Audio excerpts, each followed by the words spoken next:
Time now for the voice of the land on the Big Play Network with your hosts, Kevin Arnold and Always Positive Jay. A lot to get into tonight. This is the Voice Land right here on the Big Play Network, also partnered with LPV Productions and brought to you by Vector Technical. They'll get the right person in the right job the first time. More to come on them as the show goes along. But as I said, a lot to get into tonight. I got Always Positive Jay with me. I got the usual suspect on the other side of whatever screen that we're looking at when our guests come on. That is Peter Tellup, what Jarvis was to Iron Man Audio. The AI version of Peter Tellup Audio is to the voice of the land, and we want to welcome in our guest at this time. We are so honored and privileged to have Mecha Don on the show. You may have seen him on Twitter at Mecha Don Music on Twitter. Rapper, lawyer, football player, Ohio State lover, Columbus lover. Mecha, thank you so much for taking some time. I know that you're in the car. You had some noise going on in the house, taking some time in the car away from the kids to join us here tonight. Sure, no problem. Thanks for having me, guys. Now, I got to start with, because I follow you, so like all your tweets always come up, and I saw that you would visited with Gene Smith the other day along with Chris Carter. And then when his retirement announcement came out, it kind of took you by surprise. Was there not any single sort of indication as you guys were kind of talking on Monday that this could be coming out in the news? It's crazy you asked me that question because Chris and I were talking this morning, and we were just talking, and literally as we were on the phone, the breaking news came in that Gene retired, and so we were both just on the phone, silent with each other for like 30 seconds, like what, like. But as we started to replay the conversation, Chris had asked him, I don't know if Chris had asked him a very specific question when we were meeting with him or if it just kind of came out. But Gene had said in this particular meeting, and he had never said this to me or Chris before, he said that there are two things that he cared about as it pertained to Ohio State. One is that he wanted to leave the place better than he found it. And two, that he wanted to be missed when he left. And we didn't interpret that as like, oh, he's about to leave, right? Yeah. He's foreshadowing to you guys, huh? Yeah, for sure. And we knew it would come one day, but it wasn't like we thought that was like, oh, it means he's going to leave. But as I look back on it, I was like, yeah, that's probably something that he had been reflecting on recently. And maybe that was kind of his subtle way of letting us know, like, listen, guys, it's almost over for me. I think he wants you to take over, man. I think you can handle it. Man, well, I mean, what else don't you do? Well, he can't back down from that because he tweeted, who's going to take over for Gene Smith? He quote tweeted our own Big Play teammate here, Chris McNeil, and he said, me. So you can't back down from that. I know, right? I think sometimes people can't tell when I'm serious and when I'm joking. I mean, I think obviously it would be a fun thing to do, but I think that I was actually thinking about this the other day, like who really could do this job, because this job is much bigger than what people think. I think people, when they think about an athletic director for Ohio State, they talk about football and mostly in basketball, but you're talking about 36 sports at Ohio State, and what he and whoever comes to that job now will have to do to keep those sports afloat in this environment, this NIL environment, this revenue-based beast that we know as a college sport. Not to mention just the mentorship and the leadership institute that he started, and he's also seen. I'm just like, whoa, whoever comes in has some real big shoes to fill. Yeah, and I'm not ready for that. What do you think will be Gene Smith's lasting legacy? For those that have not heard, if you have not heard today, Gene Smith does plan to retire basically at the end of this upcoming academic year. If you look at it like a school year, summer of 2024, he plans to retire. What would you say should be his lasting legacy, or that lasting image, memory of Gene Smith for the impact he had at Ohio State?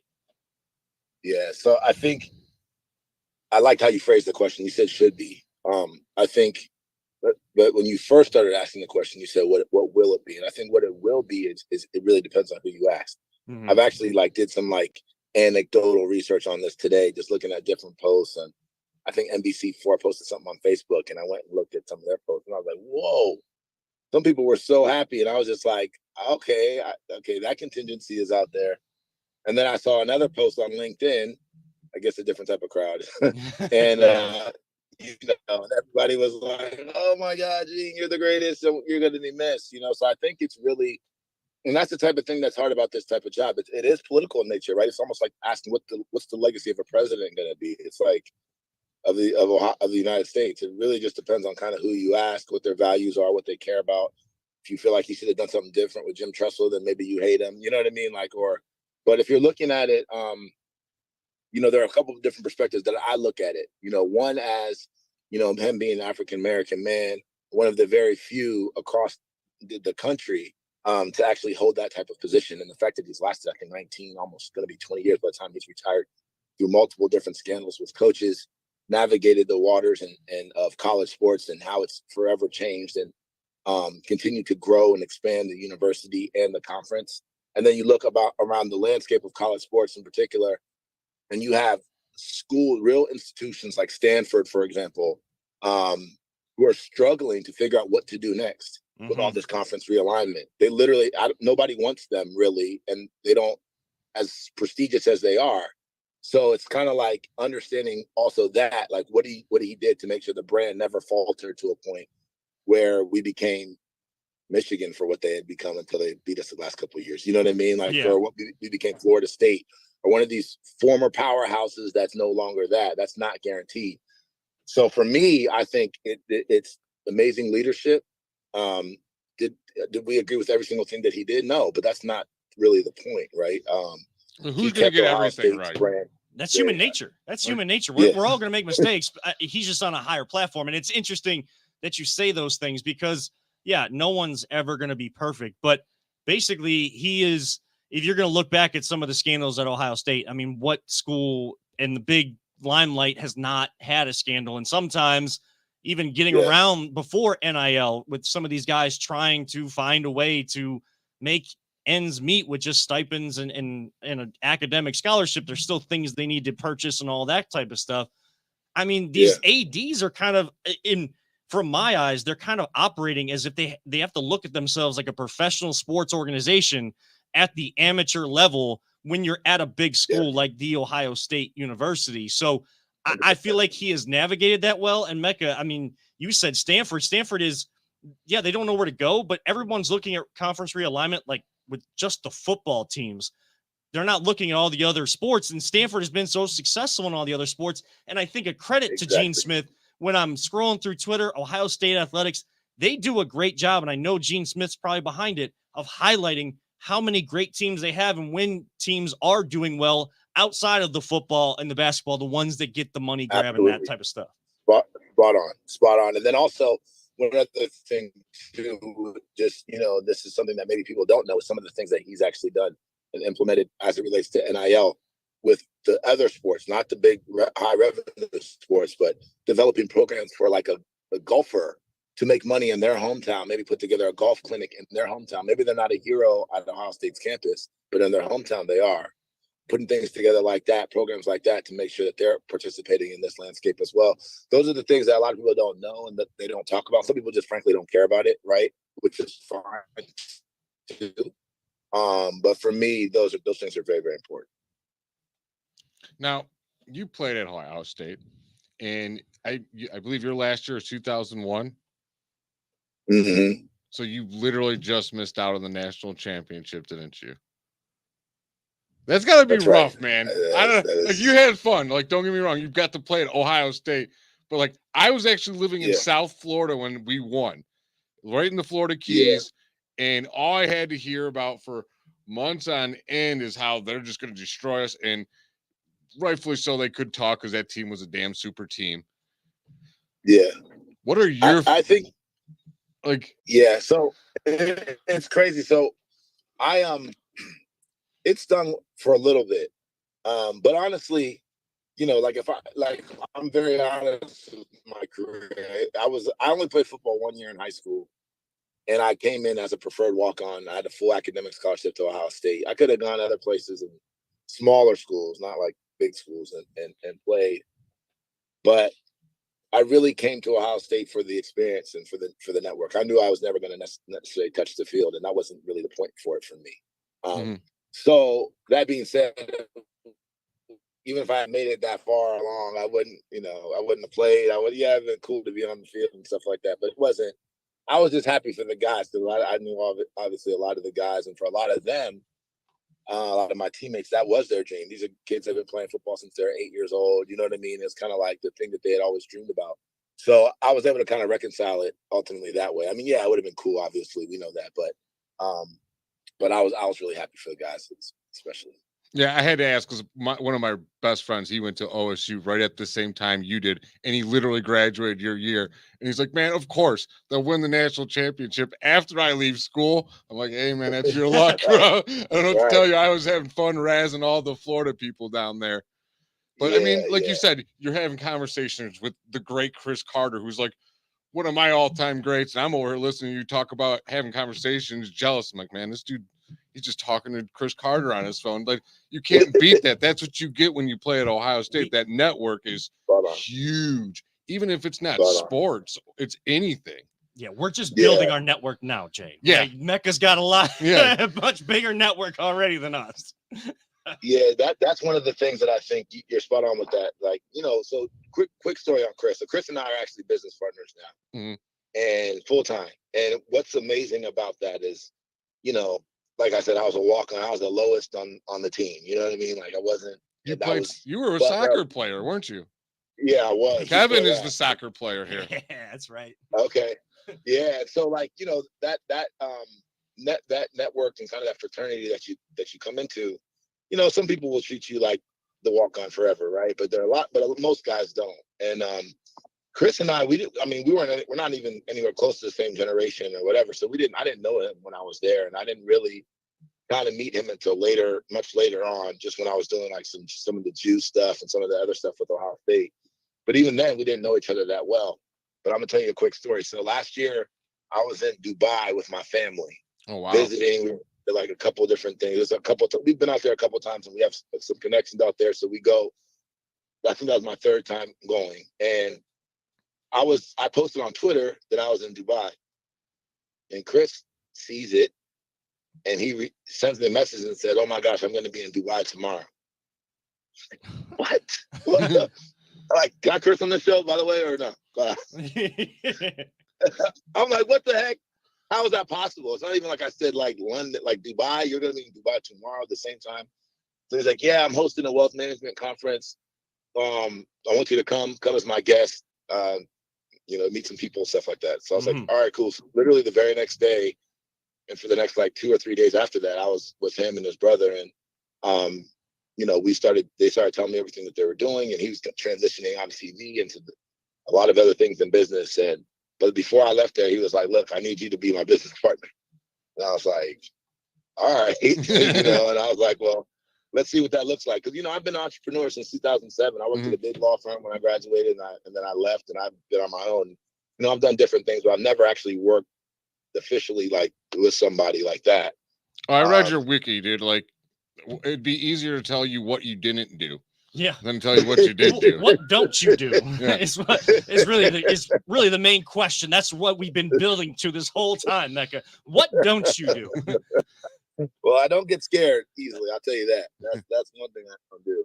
So I'll definitely try new things, and I think that's kind of how I got. But anyway, long story short, that's how that relationship developed. But again, back to the original part of the conversation, which was ultimately the network at Ohio State was what really kind of made it come full circle, And so this is 20-something years later, and it's still showing its face. So yes, spot on point there with the network thing. And speaking of Chris Carter, I know you got a chance to be down in Canton during Hall of Fame weekend. What was that experience like? And what were you guys, of course, as business partners, I'm sure you guys were able to kind of network with some other people down there. What was that whole experience like? Because just from TV, it looks prestigious, but being there has to be a whole different animal, different experience. Yeah, it's amazing, man. So last year was the first year I got to go with him.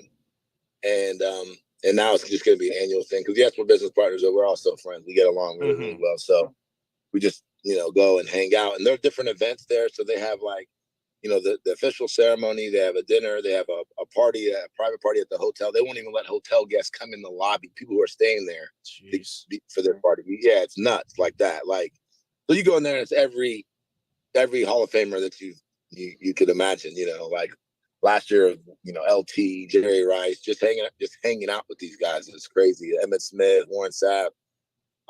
So we're, a lot of times, even in the downtime, there's the hotel, the DoubleTree, and there's like camps of people outside, adults mostly, who with helmets and cards just waiting for them to come out of the hotel, praying that somebody will stop and sign stuff. So it's but to get in that hotel, you can't even just get in. But on downtime, it will just be all chilling there, like sitting there, Bruce Smith, John Randall, just cracking. It's crazy. Like for me, I don't want to say I don't think that's something I'll ever get used to, right? Because that's like not the right terminology. But I think obviously I'm comfortable in that environment. I've been around people like that for a while, but sometimes I still do pinch myself and be like, "Holy shit!" I was just talking to Bruce Smith for 10 minutes, and I remember growing up and watching him in awe. I remember I had Jerry Rice on my wall. I had Lawrence Taylor on my wall, and literally, I have pictures of it from when I was 10. And I'm literally sitting there talking to them. They're talking to me like I'm a real human being. I'm like, holy, like, where am I? So there's a little bit of that. And then Saturday night, we went to Darrelle Revis's. So they have like the induction. And then Saturday night for the new guys who get inducted, most of them have their own kind of private party somewhere else in the city. So Darrelle Revis had his and I had known him from New York when I lived in New York. I actually used to do parties with Darrelle. So just coincidentally, we ended up going to his party, which was like a country club. And that was awesome. And then Rondé Barber had a party that we didn't make it over to, but like CeeLo Green performed, and I think Russ, if I'm not mistaken, performed. So it's fun. It's a whole weekend of fun. There's not a ton of business getting done. It's really just networking, mingling, and having fun. Is there anything you can tell us that you're willing to share or are able to share about Darrelle Revis's party? I only ask that because being in the industry, and of course we have Joe Thomas, former Cleveland Brown, goes in the Hall of Fame, heard stories, and like he was doing a bunch of interviews and told the story about how they had a tattoo artist at his party, and his grandma, who they call Grandma Martini or Granny Martini because she loves martinis, with her medicine she should only be taking, I guess, like, only drinking like one martini. She had a few and then went and got a tattoo. What was Darrelle Revis's party like? So I don't have anything that cool, but I think so if Revis, he has Revis Island, which is his brand. So the way they actually did the party was they set it up like it was very Hawaii themed. So you walk in, you get one of those things they put across your neck. Like literally, you have like two women greeting you that put those things over your neck, right, as you walk in. So everybody gets that. And then they had a full performance with a whole like Hawaiian inspired dance, like 20 girls that were dancing, and then the guys who were from Hawaii, I found out later, doing the whole fire thing. And that reminds me of SeaWorld. They used to have those dancers all the time come out. I loved them, dude. Right. Yeah. So that was cool. I don't have anything probably as cool as the story you told, but that was cool. No, so granny's getting tattoos. Hey, I'm only aggregating the story. I don't, I'm sure that there's plenty of stuff. A lot of those parties that people aren't, just stays where those parties are. Micah, we can't thank you enough for coming on. I gotta ask you before you get off. Well, two final things. I'm gonna let you plug your music at the end here because I've been listening to a few of your songs, and that stuff kind of gets me hyped. But Ohio State football this year, new quarterback will be at the helm, whether it's Kyle McCord or who is it? Brown, I believe. Devin Brown. Yeah, Devin Brown. So prospects for this year when you're breaking in a new quarterback, but you have this talent on the outside, talent defensively, talent all over the place. Does this team finally take another step this year, and do they get this now stupid monkey of that team up north off their back? Yeah. So I think, and I'd like to keep plugging Chris, but we were literally talking about this earlier today too. And I think this is where coaching really matters, right? A lot of people talk about talent and obviously talent matters, but this is where coaching matters, because whether it's Devin or it's Kyle, this is a new guy who has not been in these situations before. Yeah. Right. And but you look back on Haskins, you look back on Justin Fields, you look back on Stroud. And I'm not saying that any of these guys are those guys, but they're all kind of coming into the same situation, didn't have much experience, came in, we didn't know what to think. And they got coached up really to all become first round picks. Right. So I think this is where, and these guys are all stud talents, highly recruited guys. It's not like these are just random dudes that were just like hoping Ryan Day can coach up. Yeah. So this, when I say it comes down to coaching, I think they're going to have to be some serious adjustments made to accommodate for the fact that these guys haven't played and they're inexperienced. So that means running the ball more, which I think a lot of Ohio State fans are going to want to see anyway. Right. I think that means putting them in, situations where they can get the ball out quick into their playmakers' hands and not having to, make big throws down the field, not getting them in third and long situations and stuff like that. Like really controlling and managing the game. We may win games 21-13 this year instead of 58 to 43. Yeah. So but I do, obviously we have the personnel, including the quarterback position, to where we can beat anybody. If you look at Stetson Bennett or some other quarterbacks in Alabama that have won in the past, they weren't necessarily the greatest, but they still it reminds you that this is a very much of a team game. On the defensive side of the ball, I've been hearing good things about the D-line. I heard they're just nasty, and I've heard that there's a substantial improvement in the defensive backfield. And then our linebackers are also showing up too. And then we have some young guys that are Sonny Styles, CJ Hicks, these guys that are going to come in and be impact players. So I'm hopeful that our defense will also, take some of the load off of the offense that we didn't really see last couple of years. But yeah, we have the chance to be as good as anybody in this. Really is going to come really at the end of the day. You're talking about the team up north and beyond. It's just going to be coaching. Yeah. We have the talent. We can win multiple different ways. But then it's going to come into in-game situations. What are we doing in those critical situations in the game, and how are we managing the game? Certain games, are we willing to adjust the style to the game that's being played? Or are we still going to try to fit a square peg into a round hole? Those are the things that remain to be seen. But I think we have a chance to be as good as anybody. And I love that you brought up Stetson Bennett, because this is a guy that's he's not a first round NFL draft pick, but he was smart at the quarterback position to get the ball in the hands of the projected first. Greg Krenzel won a national championship. Yes. He even made it a career in the NFL by just managing the game the correct way. Yeah. And sure. And I'm not downplaying Stetson Bennett or anything like that, but a lot of these guys at Ohio State are being coached up to be first-round draft picks. But in order to win at the college level, you need that person to kind of bring it all together and get the ball in these playmakers' hands, lead this team. And if Kyle McCord or Devin Brown does that, I think that's what's going to be a big factor in this team going forward. They'll have the weapons. Yes, they will have the weapons. Yeah. What I don't want, last thing on that, what I don't want, and I don't think this will happen, what I don't want is a 2-quarterback thing. I think we just I can't stand it. I hate that. Yes. If you got 2 quarterbacks, you ain't got no quarterbacks. Yeah. That's exactly right. Well, Mecca, again, thank you so much for coming on. We always allow our guests at the end to plug away. I know that you got music out there, whatever you want. Who's ever watching right now, if people aren't following you, how they can follow you, get your music, or what they can do to connect with you, plug away, please. Sure. Well, sure. So I have a new single called "Carry It On" in video that just was released last month. It's really a song about legacy and the importance of legacy. It's an anthem, but it also has a message to it, which is how I like to leave a lot of my music. So definitely check that out on Spotify, Apple Music, YouTube. Check out the video on YouTube. Across all platforms, we crossed 500,000 streams, views, and plays like last week, I think. So we had a billboard up in the city in Columbus, which was pretty cool. So definitely check that out. And then just, hit me up on social media at Mecca Music and let me know. I want to hear people's Buckeye takes and Browns takes also. I'm curious to see how people are feeling going into the season. And then the last thing is that Homage and I are talking about coming back, doing a juice shirt this year, or some type of bringing back juice for this year. So I want people to on social media let me know their thoughts about that too, what they think, if they think it makes sense, if they want to see it, if there's certain things they want to see.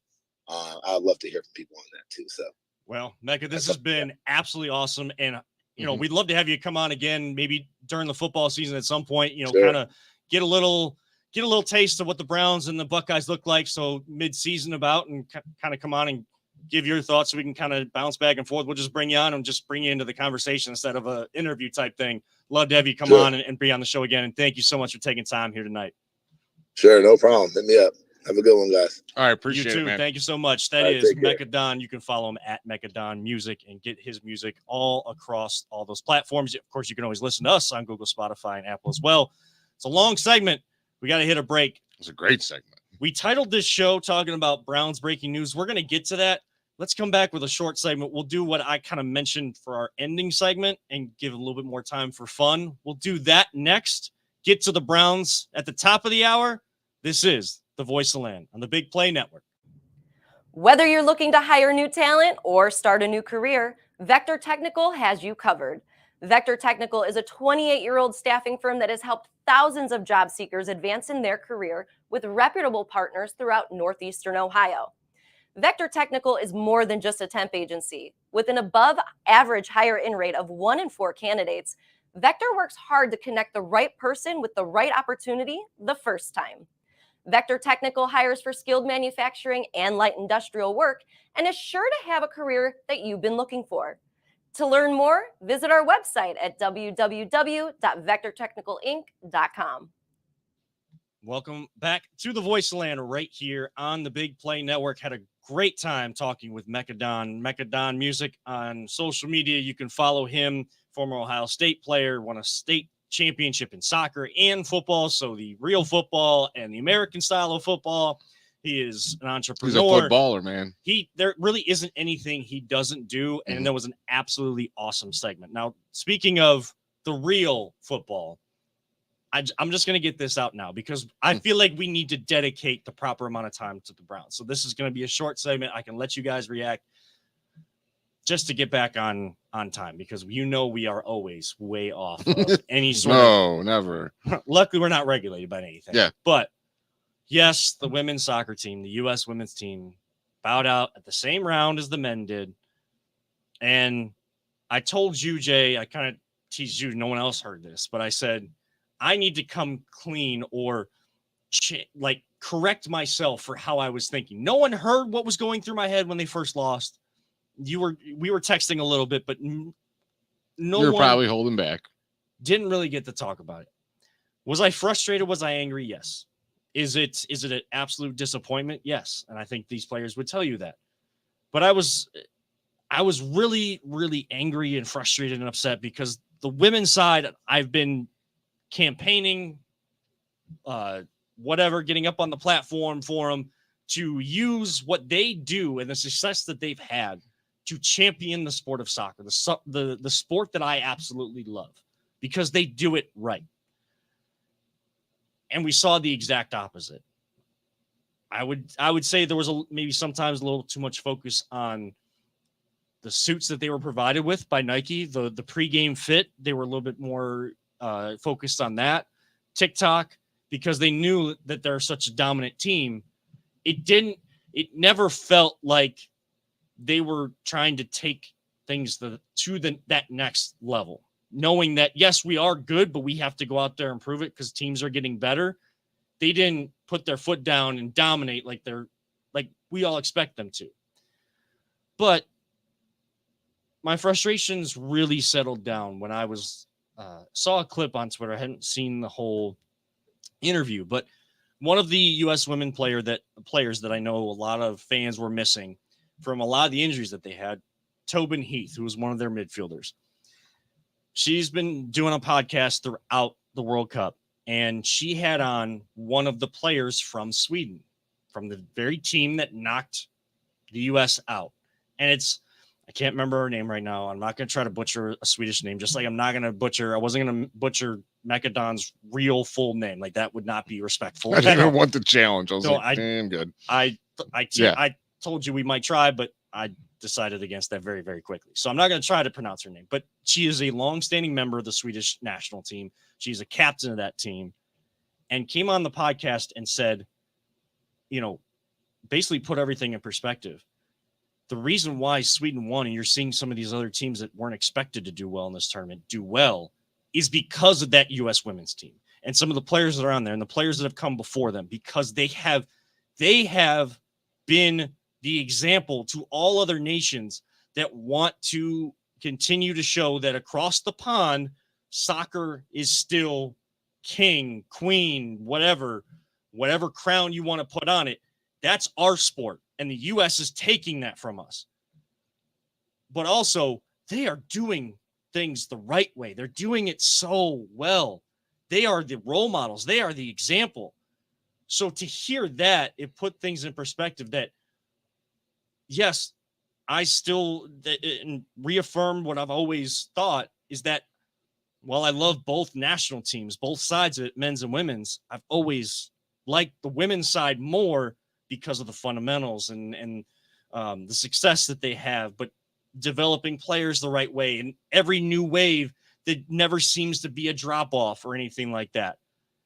And that's what every other country is seeing. And that's what they're modeling themselves after. So the U.S. is still the pinnacle of the sport. And it's good that there's now more teams, more nations that are playing well, because, you know, you don't want what we used to see in the NCAA tournament for both the men's and women's side, where it was just the blue bloods, the big programs that won, and it was all chalk in the bracket. We love all the upsets, don't we? That's what makes March Madness.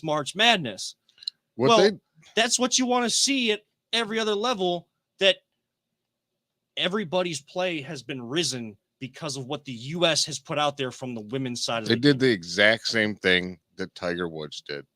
Before Tiger Woods, if you look at golfers, they weren't these workout machine people that were going and just working out all the time and constantly golfing.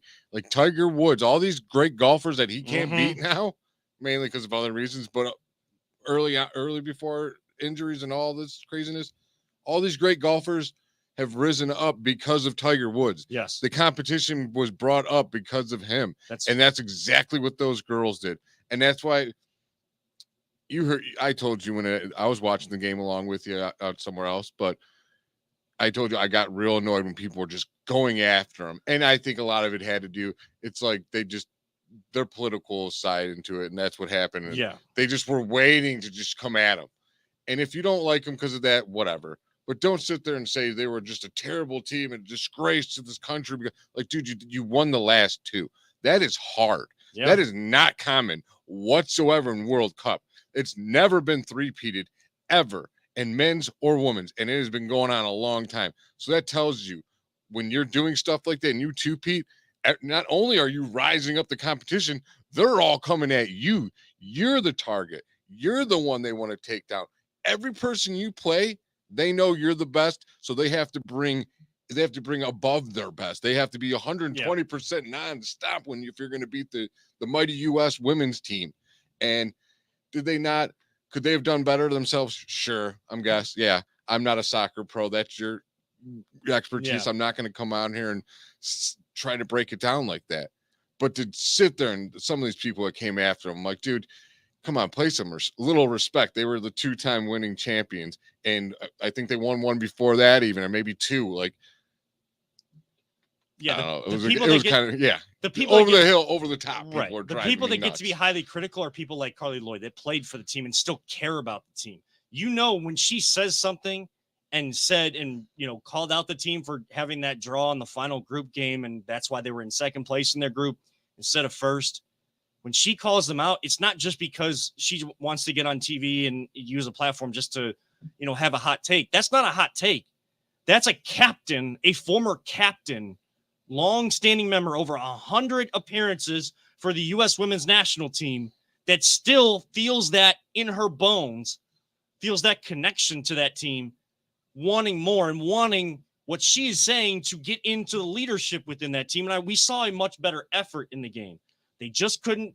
The biggest issue coming into the tournament is what did them in. They just couldn't finish. And when you are a soccer team going through that, that is one of the harshest feelings ever. And to lose on PKs, that's harsh as well. But that's the way the sport is. Sweden made the ones they needed to. The U.S. missed on the ones they needed to make. And, hey, they're out of the World Cup, and now we're going to get a new World Cup champion. And I'm sure the scenes when that cup is lifted, when that trophy is lifted, they're going to go crazy. Look, I mean, yeah, they won. You said it best. They won the last two. And it's probably worth more, but to put it in perspective for other, novice sports, soccer fans or people that are learning the game right now, they're only playing this tournament every 4 years, and players are changing. A two-peat is at least worth a four-peat in the sports that we see right now, like back-to-back years. Back-to-back World Cups. Oh, on top of the fact that we are transitioning because of this. I'm shortchanging. I'm shortchanging that, but for argument's sake, at least worth a four-peat. So I just wanted to make sure I corrected myself. My thoughts, my inner voice is calm now. My outer voice is ready to talk more about the land. Be the voice of the land. And one thing we need to talk about in this town are the Cleveland Browns. Some breaking news just before we came on. I think you're better luck than Paulus was, because we'd always get the breaking news after the show, not before. So we get to talk about it. New defensive tackle in the team, and we got some word on who will play or who is looking to play. And we'll talk about it. But message is kind of flying through, so just throwing us off. But totally was a distraction. I was like, huh? Yeah. And then you looked, I was like, oh, I could see it, but like I was driving through it, and then when you started looking with that dumb face, that's what threw me off. But now you're picking on me, huh? Yeah. That's how it is. We'll talk Browns next, right here on the Voice of the Land on the Big Play Network. Are you struggling to hire the right talent or maybe even find the right career? Vector Technical makes it easy. Since 1992, Vector has provided Ohio employers with a reliable process for hiring and have helped thousands of job seekers advance in their careers. Vector Technical is more than just a temp agency. We invest time to get to know each client and candidate personally. Vector places people in job opportunities that they are truly excited about. Interested in learning more? Visit our website at www.vectortechnicalinc.com to see a full list of our current job opportunities and to find out what Vector Technical can offer you.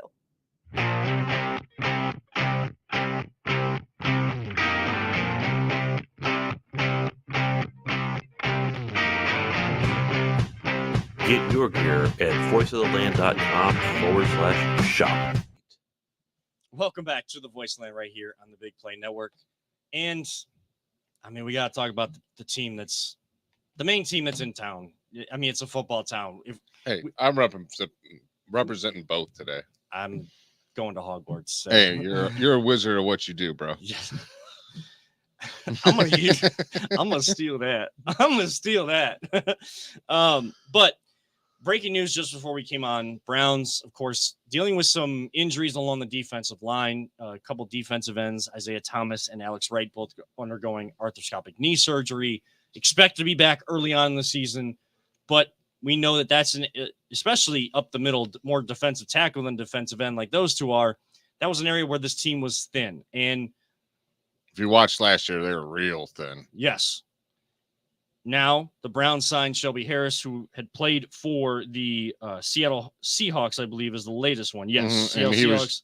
He got to the Seahawks when they traded for Russell Wilson and all that package. Yeah, from the Denver Broncos. And he's a good player. Like, he is a solid player. I was ecstatic about the sign, not because he's going to be some Pro Bowler and make like 17 sacks. No, he's going to fill a much needed need, because I just don't think, is it Jordan Elliott that's starting right now? Yeah. And when you've seen him in that preseason game, he's the only starter playing, and he played a lot. You're getting to my question for you guys. All right. And Peter, I want your thoughts on this too.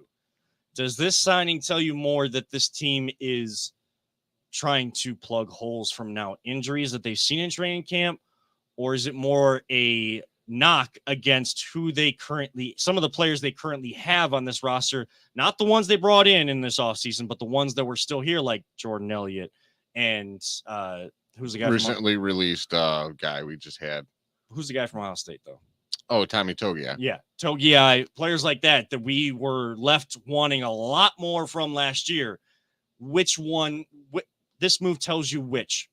Trying to fill holes from injuries, or getting better because they don't like what's there. They don't like the depth that's there. Well, I already hinted my answer, so we'll let Peter take this. I think it's both. It's a little bit of both. I think using the injuries is is a good way to bring in pieces to fill holes with, where we have players that have not lived up to their expectations.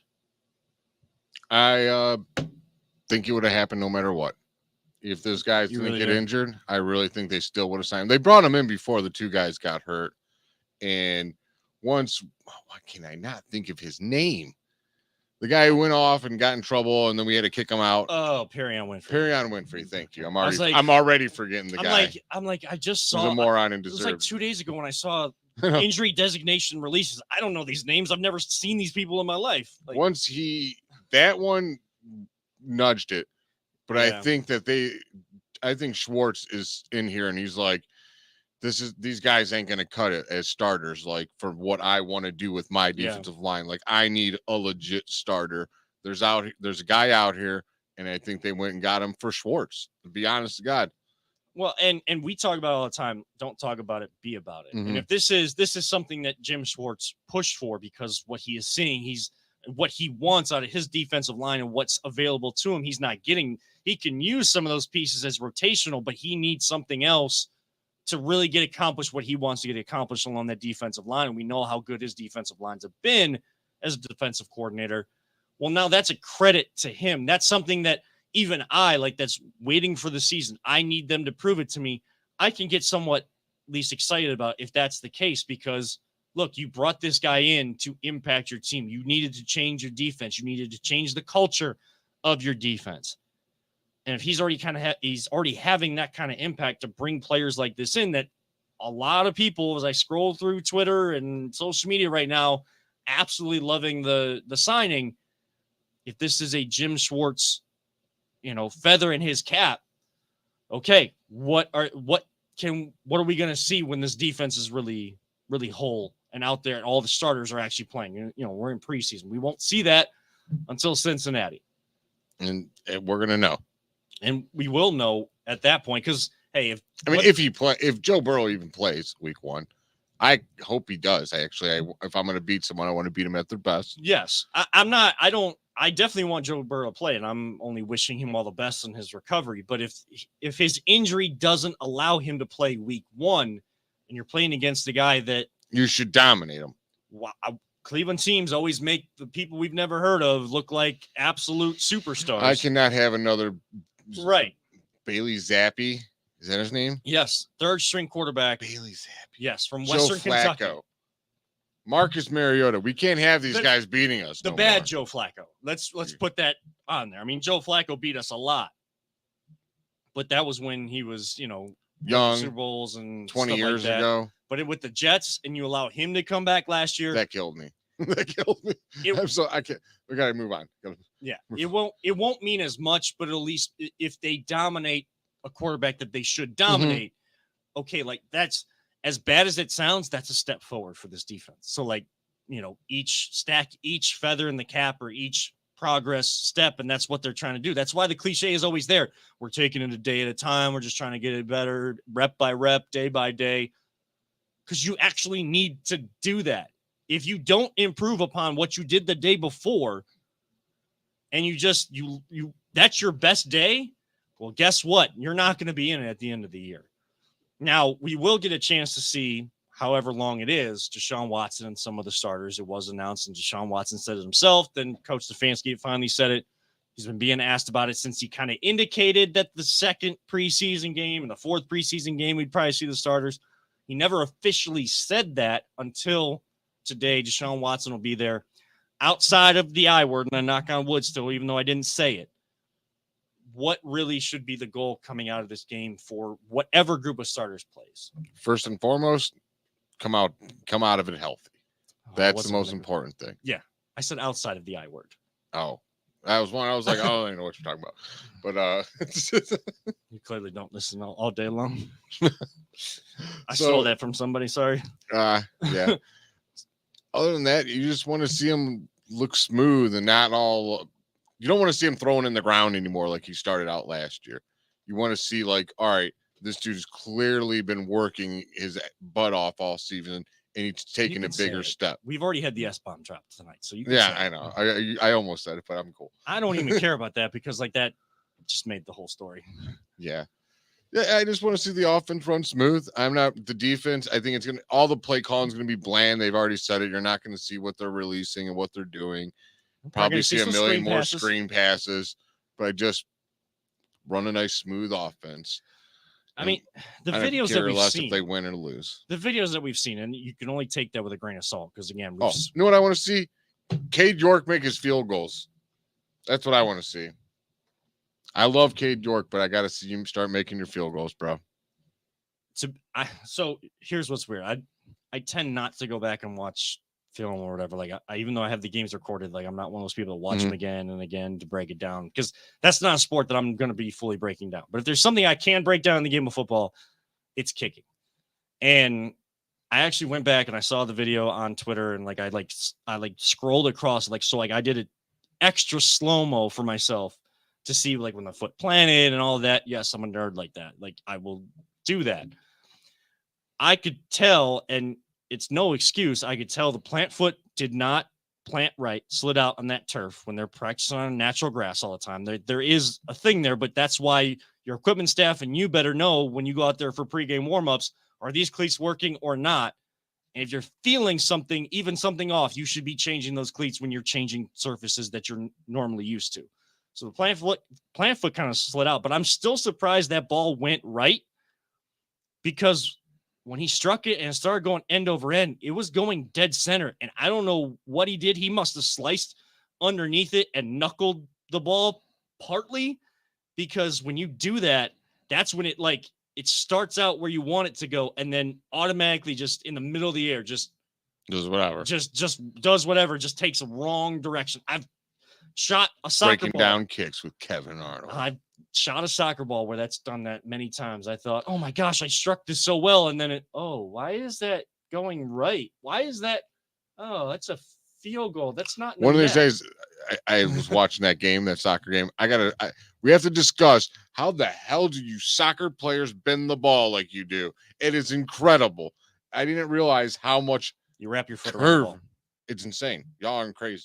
And I mean, I don't. You're bending it like this, bending like Beckham, and you're hitting it in the air, like but Messi, you're bending it down and up, like whatever. Messi's been doing recently. Yeah. Like scoring every time that he's playing. But sorry to get off. It's all right. Subject. It's all right. I mean, we're talking kicking, so you know. Yeah. I mean, now, what did you want to see, Peter? Yeah. What do you want to see? Let's get back to the subject. I just want to see the fundamental things. Yeah. Like not, the pass is caught, right? If I don't care if it's a screen pass, if it's a simple slant, whatever, catch the ball. I agree with you with the field goals. I want to see that's something. I think that's probably one of the more realistic plays that they're going to run because you're going to have pressure now in the regular season. You're going to have probably more pressure coming in, so he better hit every kick. Yeah. Another thing I want to not see this time is what's going on? What are we supposed to do? Right. Am I supposed to go here? I know no more of the confusion in the DB with the DBs. You know what? I put that blown coverage. Thank you so much for bringing up that painful memory. I put that out of we had to send Peter to counseling, and well, I'm sorry. I don't mean to add to your guys' concerns, but there was a report that there was a play. Yeah, I know. I heard about it. Okay. Yeah. There was some looking at each other. Hey, you could defensively get that out in training camp. Yeah, that's what practice is for. Now, there's different calls to this stuff, so I can understand confusion right now. While the defense is still ahead of the offense, we've seen actually competitive days between both of them, and you would still expect there's a new defensive scheme. So, and some of these players have been doing just the Brown scheme, the Joe Wood scheme for the last few years, and other people have come from other teams. So everybody, while they're doing similar stuff to what you've done in the past, there's different calls for it. So getting that communication down, I'd rather have that in practice than a game where you're up 13 and I'm not going back there. But for me, you kind of nailed the key word for me, smooth. I want to see Deshaun. I want to see this offense. However long they're out there, I want it to look smooth. Yes, I don't know who's going to play for the Commanders, but they're going to have a really good defensive line this year. And they have a really good defensive scheme.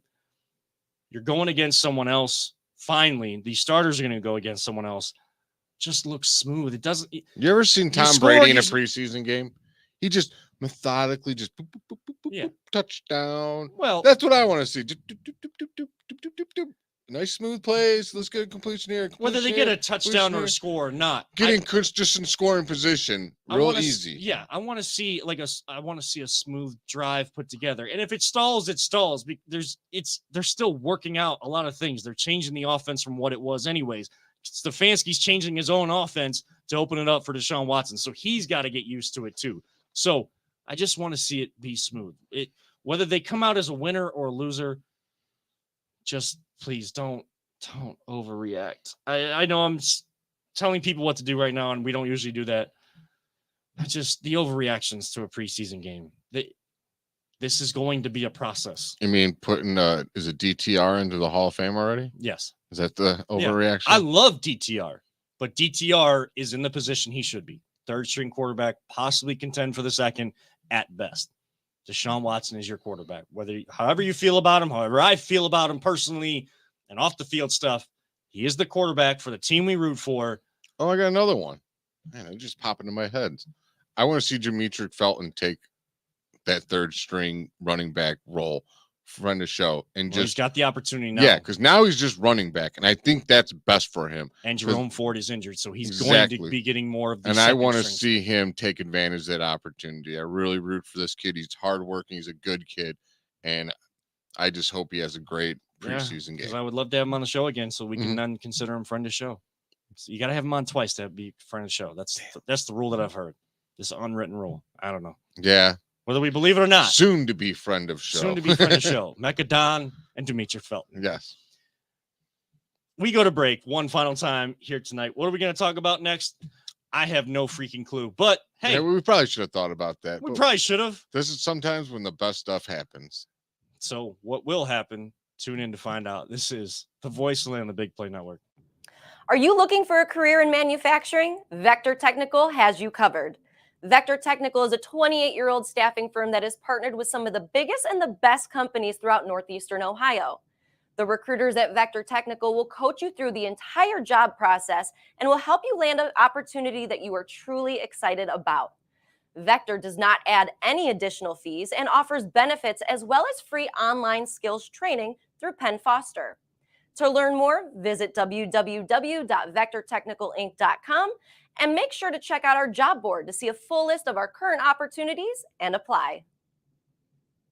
You know, sometimes you don't necessarily prep the way you want to for a show, and sometimes it works out because things just come up out of the blue that you need to talk about. And in the break, we'll go a little behind the curtain here. Usually we don't do this. The stuff we talk about in the break stays in the break, but not this time because randomly Jay turns to me and he goes, by the way, I'm Kevin Arnold. He's always positive. Jay, that's Peter Tulp. I haven't done it. We have names going across the bottom. If you're listening to the audio, I am Kevin Arnold.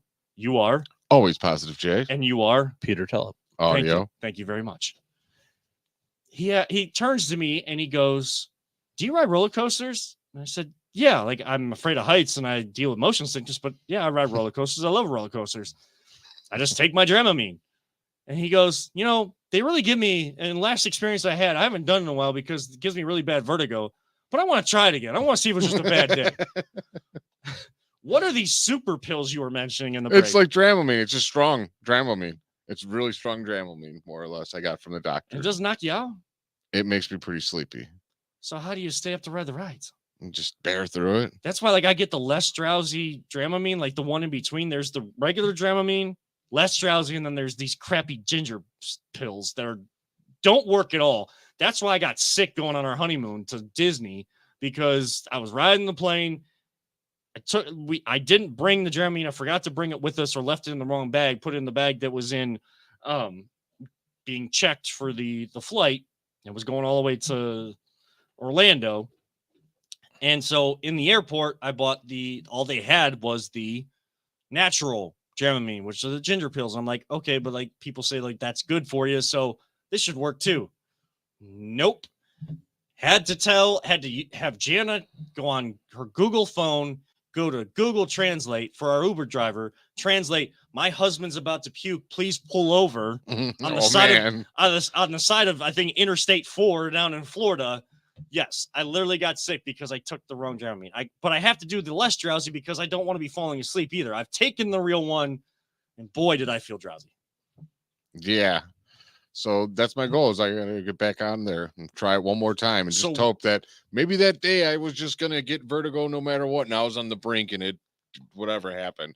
But I asked, what are your favorite coasters from Cedar Point or anywhere really? Because I've only been to Cedar Point and Jugger Lake. Peter, do you ride roller coasters? I sure do. We didn't even ask you. I do. Okay. What are your favorite coasters? Ooh, see, it's hard because like Cedar Point, there's so many great ones. Mm-hmm. I love Magnum because I've ridden that so many times, but it really kind of beats you up. Yeah, and lucky you see what happened recently on the Magnum? Yeah. They got stuck and they had to actually get off the cart and go walk down. Yeah. That would be scary. That would suck. And what's funny is like every time I've gone on a ride that has those stairs next to them, you look at them like, I hope I'm not that on here where I have to walk down those stairs. Well, because heights are going to come into play. Yeah. If I have to walk down these stairs and not be flying. Yeah, definitely. Millennium Force is great. I hadn't ridden that in a long time because every time we'd go there, the line was always like really long. And we were fortunate enough to get fast passes when we went earlier this year for one day. And that was so much fun. We went on that a couple times. The boys ride them like crazy. But Steel Vengeance and Maverick are fantastic. I heard the Steel Vengeance is absolutely amazing. What about Valraven? Valraven is good. I like Valraven. I don't like Iron Dragon because I'm a little bit bigger, and to get me in the seat that harness. The last time I actually think they bruised a rib. The Iron Dragon. You're worried about the harness? Well, no, how about the ride blows. But I mean, I literally felt like I bruised a rib in that. So that's how Mean Streak used to be. Dude, the Mean Streak, if you had to like get your tooth, it was loose, and you were like, "Oh, I got to get it out, Mom." Mm-hmm. Oh, honey, ride the Mean Streak. You'd be like, "Okay, I lost all of them, but and you got a side headache with it too, possible bruised rib." Down at what was it, Universal? Because we were down the Velasa coaster. I heard that one's good. It is that and the Hulk. Those were both great. Yeah, but if you want to go theme thing, the Guardians of the Galaxy coaster. Yeah, at Disney. I've heard like mixed reviews on that, and I don't know why. Oh no, I've for some people I think it's the music that like the song that gets played for their car versus others. I don't know. I saw like a lot of like the Disney ride hack people that are on TikTok and stuff saying that like it's all about the song and stuff. Like I don't even remember what song played when I went on it because the coaster was just so amazing. Yeah, because that's the difference between Cedar Point and Disney where it's a theme ride. Right. It's much more immersive, but yeah, that was a great one. The ones I don't like are the ones where like the car just stays there and it's just a screen that makes you feel like you're going. And there's a lot of that at I never rode anything like that, guys. Yeah. Well, Soar was kind of cool. That was it. I mean, Soarin' is definitely good, really, but I mean it's different because it's a huge screen and like the it's apparatus that you're put in, kind of Jay's like, what are you talking about? Yeah, I'm like, trust me, it's if you ever get a chance, pretty cool. It feels like you're going into like you're just flying around the world. Yeah. Like what's your favorite coaster, Kevin? Or coasters? Well, those are kind of my least favorite. I love the theme ones where you feel like you're moving. Rise of the Resistance is absolutely that is a great one. Absolutely phenomenal.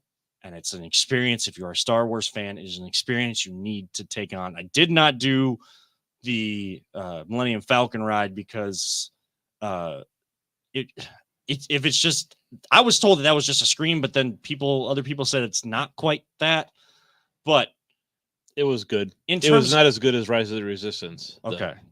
But in terms of actual coasters, I've only ever been really to Cedar Point. I was at Jogga Lake, but it's been a while.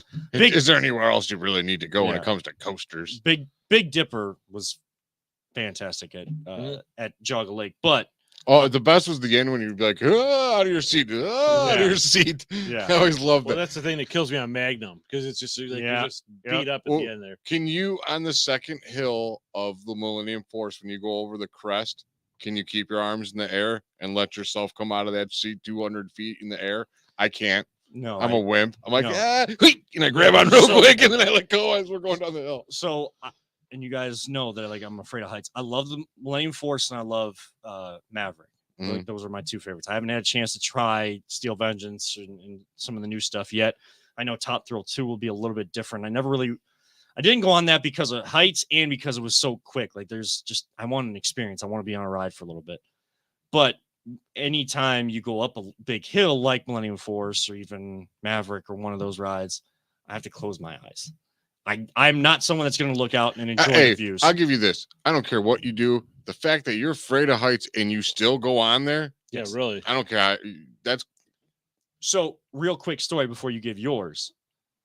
This was a stupid idea, but we were in high school at the time. We would march there. Our swing band would march there every single year in May, towards the end of the year, right before Memorial Day. And then we would get to ride the rides. We'd be there all day long. It was fantastic. That way, I always had a year. In that year, I knew I at least had one trip to Cedar Point. I was going to get a chance to go to Cedar Point. Well, my buddy and I decided, because he saw that I closed my eyes going up hills, and he's like, have you ever thought about closing your eyes on an entire roller coaster? I've done it. It's wild. He's like, let's close our eyes going up, open them right at the top of the main hill of Millennium Force, and then close them the rest of the way.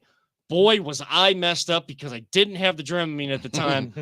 I fully regretted that. I'd have to try it using actual Dramamine this time. But if you want a really trippy experience and you're not into drugs, which you shouldn't be, close your eyes on Millennium Force. I've done it on quite a few rides. This is before the voice I of got land does vertigo, not condone any stupid actions. Your actions are your own, and you cannot blame the voice of the land. No. They got to get the PSA out there. Whew. Yeah, my favorite, it was for the longest time, it was Millennium Force. Loved it. Love the fact that they don't have to go up the hills all like ding, ding, ding. It's just right up there real fast. And if you ride that last cart, it pulls you right over the edge. That's great. I'll never forget the experience, though, when it was the first time riding it at night. And it was the second hill. I could see it because they have the little lights in the top. And around those lights were just thousands of the mayflies. So I just ducked my head below the people in front of me. And the whatever girl was in front of me, she had her hands up, smiling, laughing. After the ride, she turned around and looked, and her whole face was just covered in bugs. I was like, oh, I'm never riding that at night again. Did you guys ever catch the camera right? All the time. I know. I've rode this ride so many times. I know where all the cameras are. No, I never do. I never pay attention. Did I ever show you guys the picture from our Jen and I's? No, but you'll have to send it to us. I'm gonna send it to you guys when I get home. Like, it was the only time I ever caught the camera right, and I'd never rode this ride before. It was a 7 Doors mine ride. Never rode it before, and somehow caught it right. And it is the absolute perfect picture to sum up me and Jana and I's relationship as well, just like the face that I'm making and all that stuff. But here's an experience that whenever it comes back, Splash Mountain that's closed down now, they're redoing it, doing it like, I forget, Princess and not Princess and the Frog. Tiana is the princess. Can't remember the name. Something. Something. While the fireworks are going off at night, if you are riding and going over the hill on Splash Mountain, boy, that is one spectacular view. That's probably crazy. Best fireworks out there. Disney World. Finish this off. My other favorite ride it's gone. I hated the wait, but it was a thrill like no other. It was that Top Thrills Dragster. I only rode it a couple of times because every other time I was in a damn line, I'd get close and it would break down. Yeah. But when I rode it, that was crazy how fast you just go. You don't even realize you're 400 something feet in the air because it's over so quick. But yeah, that was amazing. I can't wait to see what it feels like to ride the new one when they got 2 hills. They shoot you up once, shoot you up twice, and then they finally go over the third time. That's going to be great. And my other one, and I don't think gets a lot of respect because I love how smooth it is, and I love the harness is real. Raptor? Nope, I can't ride the Raptor. It used to be smooth. It's not smooth anymore. It doesn't matter. If I ride the Raptor even before I had vertigo, I would get so dizzy from that damn ride. Like, I can't do spinny rides. Like, I'll just puke, and it's just no fun. But it's Gatekeeper. I love the Gatekeeper. It is so underrated. And when you're riding, dude, you just feel like you're floating in the air because that harness, like, kind of like moves with you. You know what I'm saying? Oh, I love the gatekeeper. I Um, was Maverick. It's honorable mention though, because I love going fast. I have a need for speed. And I like that, like coming back down in 95 Mhm. degrees. Like I was one of the first 3,000 people to ride that ride. First time the first year at Road, I was in line. It was like 4 hours long. Halfway through the line, a bird pooped in my head, right on my face, like right here. To have one of my friends scream it and point at me, oh my God, a bird pooped on your head. Everyone's eyes are on me. I'm just like, I hate you. It's like, Yeah. But I waited so long. I just took my shirt off, Mhm. wiped it all clean, and put my shirt on with it all over my shirt. I'm like, I don't care. I'm staying in this line. I'm riding this ride. Rode the ride, took my shirt, threw it away after I bought my new Cedar Point shirt that I paid way too much money for. Hey, but we're getting into the best time to go too. Like if you have a day off, you don't have kids and stuff. The schools are going back into session. Because I rode gatekeeper with my cousin one day twice, and we just walked right on because the lines were so short during the day. One of these days, you want to go, I'll head out there in a separate car with Tiffany or something. And you already know my work's getting into the busiest time of the year. I've got a pass. He's got a pass. I'm going with him. Well, see you later. You work. All right. Well, Friday. All right. Peter, I need you to make me a promise right now. If you have that pass next year, I need to go. Oh, I'll have. Yeah, we get the whole family gets gold passes every year. All right. Well, I need to go. I was supposed to be at Sorry, Cedar Jan, Point I'm today. going to Cedar Point. Yep. Well, I was supposed to be there today. So guys, night out. you were talking about the swing band. Mentor was performing today. Oh. But so I was supposed to go, but Joe wasn't feeling good, so I ended up staying home, and Debbie went. So, hey, Kevin, guess what we did? We went overtime again. Oh, right. Oh, wow. But when you're having fun, it's great. It just flies. Yes, it does. But it's time for us to get out of here because I got to go take care of my son. I got to go help out Jana with our son at home. Hopefully you guys have a great night. If you're watching us on replay, again, tweet at us at Kevin7, at Always Positive J, at LPV Productions, and at VTL_pod. If you want to have sports conversations, we will do it. You guys probably don't believe us, but we will do it throughout the week. Catch the audio on Google, Spotify, and Apple. For Always Positive J and Peter Tellep, I'm Kevin Arnold reminding all of you, don't let anyone ever tell you it's just a game. We truly love you all 3,000. Don't talk about it, be about it. And live life, all gas, no breaks. This is the Voice Land, the Big Play Network.